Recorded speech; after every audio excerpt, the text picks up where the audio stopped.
I'm really curious about hearing about Dynamicland though, like just your thoughts of what you thought about it, or if you. Oh yeah. So my thought about it was I was like, man, I wish I could experience this with our device.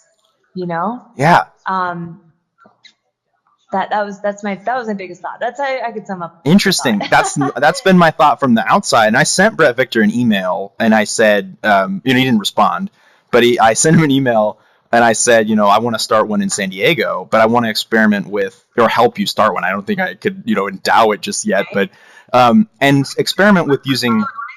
Talk. I'm gonna do a wild thing. I'm gonna see if through the mobile companion app I can share with you my video from Dynamic Land. But Oh, anyways, wow. go on. Let's try it. Yeah, that's pretty cool.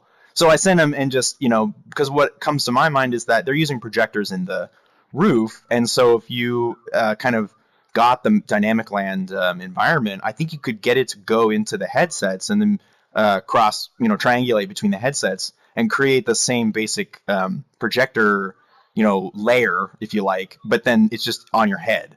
So instead of it being in the roof, it's on everyone's faces, and then it does all the planar detection and everything, which is already built into the Magic Leap. So I feel like it's possible, and that's why I'm so interested in the kind of pen to paper, pen to tablet reality, because I think that's a really natural sort of